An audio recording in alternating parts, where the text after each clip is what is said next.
കോൺഗ്രസ്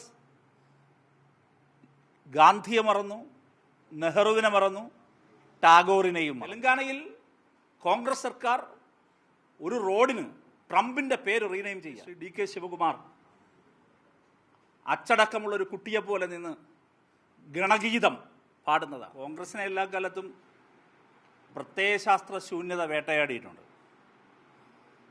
അതിപ്പോഴും രൂക്ഷമായി ആ പ്രത്യയശാസ്ത്ര ശൂന്യത വേട്ടയാടുന്നത് തുടരുകയാണ്. അതിൻ്റെ തെളിവാണ് AICC ആസ്ഥാനത്ത് നിന്ന് വന്ദേമാതരം പൂർണ്ണമായി ചൊല്ലാനിടയായ സംഭവം. അത് അബദ്ധത്തിൽ സംഭവിച്ചതാണ് എന്ന് കോൺഗ്രസ് കേന്ദ്രങ്ങൾ ഒരു ഘട്ടത്തിൽ പ്രചരിപ്പിക്കാൻ ശ്രമിച്ചു. പക്ഷെ പിന്നാലെ വരുന്ന വാർത്ത എന്താ? കേരളം ഒഴികെയുള്ള കോൺഗ്രസ് ഭരിക്കുന്ന 3 സംസ്ഥാനങ്ങളിലും, കർണാടകയിൽ, തെലങ്കാനയിൽ, ഹിമാചലിൽ വന്ദേമാതരം പൂർണ്ണമായി ആലപിച്ചിരിക്കുകയാണ്. കോൺഗ്രസ് പ്രത്യയശാസ്ത്ര ശൂന്യതയിലാണ്. ആ പ്രത്യയശാസ്ത്ര ശൂന്യതയിൽ ഇപ്പോൾ കസേരയിട്ടിരിക്കുന്നത് സംഘപരിവാർ രാഷ്ട്രീയമാണ്. അവർക്ക് പ്രത്യയശാസ്ത്ര ശൂന്യത, അതിൽ സംഘപരിവാർ ആധിപത്യം സ്ഥാപിക്കുന്നു. സംഘപരിവാറിൻ്റെ ചിന്തകൾക്ക് സ്വാധീനമുണ്ടാകുന്നു. കോൺഗ്രസ്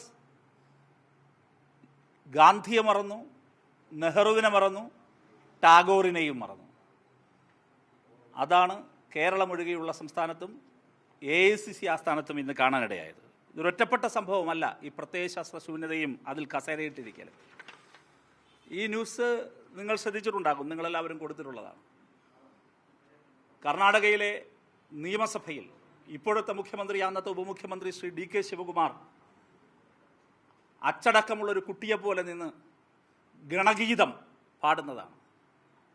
കേരളത്തിൻ്റെ, ഇന്ത്യയിലെ ഒരു നിയമസഭയിൽ, നിയമനിർമ്മാണ സഭയ്ക്കകത്ത് ഗണഗീതം പാടുകയാണ് കോൺഗ്രസിൻ്റെ സമുന്നതനായൊരു നേതാവ്. ഇന്നിപ്പോൾ പുറത്തു വന്നിരിക്കുന്ന മറ്റൊരു പ്രധാനപ്പെട്ട വാർത്തയുണ്ട്. കോൺഗ്രസിന് തന്നെ മറ്റൊരു മുഖ്യമന്ത്രിയാണ് ശ്രീ രേവന്ത് റെഡ്ഡി. അദ്ദേഹം ഇന്നലെ പറഞ്ഞത് എത്രമാത്രം വംശീയ അധിക്ഷേപ പരാമർശമാണ്.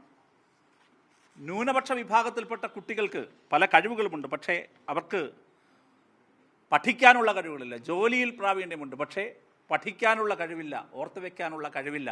അങ്ങനെ ഏതെങ്കിലും ഒരു ന്യൂനപക്ഷ വിഭാഗത്തിനോ വംശീയമായോ അങ്ങനെയാണോ ഇതെല്ലാം ഉണ്ടാവുക? ഈ കഴിവ്, എബിലിറ്റി ഉണ്ടാവുന്നത് അശാസ്ത്രീയമാണെന്ന് മാത്രമല്ല, അദ്ദേഹം പറഞ്ഞിരിക്കുന്നത് വംശീയ വിദ്വേഷമല്ലേ. ഇത് പറഞ്ഞിരിക്കുന്നത് കോൺഗ്രസിൻ്റെ ഒരു മുഖ്യമന്ത്രിയാണ്, ചെറിയ ആളല്ല, രേവന്ത് റെഡ്ഡി.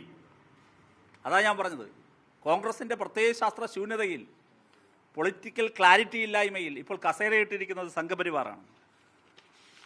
നിങ്ങൾ നോക്കൂ, ഈ രാജ്യത്ത് ഏതെങ്കിലും ഒരാൾ ഇന്ന് ട്രംപിനെ സ്നേഹിക്കുന്നുണ്ട് എങ്കിൽ അതാരാണ്? മൈ ഫ്രണ്ട് ശ്രീ മോഡിയാണ്. മോഡി കഴിഞ്ഞാൽ പിന്നെ മോഡിയേക്കാൾ ട്രംപിന് സ്നേഹം പകർന്നയാൾ കോൺഗ്രസിൻ്റെ മുഖ്യമന്ത്രി രേവന്ത് റെഡ്ഡിയാണ്. കണ്ടില്ലേ? തെലങ്കാനയിൽ കോൺഗ്രസ് സർക്കാർ ഒരു റോഡിന് ട്രംപിൻ്റെ പേര് റീനെയിം ചെയ്യുകയാണ്. കണ്ടോ? ആ വാർത്തയാണിത്. ഇതെല്ലാം നേരത്തെ ഈ സമീപകാലത്ത് വന്നുപോയ വാർത്തകളാണ്. പലസ്തീനിലെ പിഞ്ചു കുഞ്ഞുങ്ങളെ വേട്ടയാടി കൊല്ലുന്ന, ലോക സമാധാനത്തിന് ഭീഷണിയായ മിഡിൽ ഈസ്റ്റിലൊക്കെ ഇപ്പോൾ എൻ്റെയും നിങ്ങളുടെയും സഹോദരങ്ങൾ ജോലിയെടുത്തുകൊണ്ട് നിൽക്കുമ്പോൾ അവരുടെ ജീവിതത്തെ, കേരളത്തിലുള്ള മനുഷ്യരുടെ പോലും ജീവിതത്തെ പിടിച്ചു കുലുക്കുകയാണ്. ഏത്? ഈ ട്രംപിൻ്റെ യുദ്ധഭ്രാന്ത്, ചോരക്കൊതി. ആ ട്രംപിന് മോദി പോലും കൊടുക്കാത്ത ആദരവാണ് കോൺഗ്രസിൻ്റെ ഒരു മുഖ്യമന്ത്രി കൊടുക്കുന്നത്. കണ്ടില്ലേ നിങ്ങൾ? ട്രംപിൻ്റെ പേരാണ്. തീരുന്നില്ല. പ്രത്യയശാസ്ത്ര ശൂന്യതയിൽ സംഘപരിവാർ കസേരയിട്ടിരിക്കുന്നതിൻ്റെ ഉദാഹരണം വീണ്ടും വീണ്ടും വരികയാണ്. രേവന്ത് റെഡ്ഡി നടത്തിയ ഏറ്റവും പ്രധാനപ്പെട്ട ഒരു റിമാർക്ക് എന്താ? അദ്ദേഹത്തിൻ്റെ ഏറ്റവും വലിയ പ്രചോദനം പറയുകയാണ്. ലോകത്താരെങ്കിലും പറയോ? ലോകത്താരെങ്കിലും? ഹിറ്റ്ലറാണ് അത്രേ അദ്ദേഹത്തിൻ്റെ പ്രചോദനം. ഹിറ്റ്ലറാണ് തനിക്ക് പ്രചോദനമെന്ന് രേവന്ത് റെഡ്ഡി. ആരാ രേവന്ത് റെഡ്ഡി? കോൺഗ്രസിൻ്റെ മണ്ഡലം പ്രസിഡന്റ് അല്ല. ഏത്? കോൺഗ്രസിൻ്റെ മണ്ഡലം പ്രസിഡന്റ് അല്ല, ഒരു സംസ്ഥാനത്തിൻ്റെ മുഖ്യമന്ത്രിയാണ്. കോൺഗ്രസിന് പ്രത്യയശാസ്ത്ര ശൂന്യതയാണ്. അത് സംഘപരിവാറും ഇതും തമ്മിൽ ഇങ്ങനെ നിൽക്കുകയാണ്. ഏത് നിമിഷവും അതിങ്ങനെ വരാം എന്നതാണ് ഏറ്റവും പ്രധാനം. ഞാൻ പറഞ്ഞത് ഇത് അവിടെ മാത്രമല്ല. ഗാന്ധിയെ മറന്ന, നെഹ്റുവിനെ മറന്ന കോൺഗ്രസ് ഇപ്പോൾ സവർക്കറിൽ അഭയം പ്രാപിക്കുന്ന കാഴ്ചയാണ് കാണുന്നത്. സംഘപരിവാർ പ്രത്യയശാസ്ത്രത്തിൽ അഭയം പ്രാപിക്കുകയാണ്.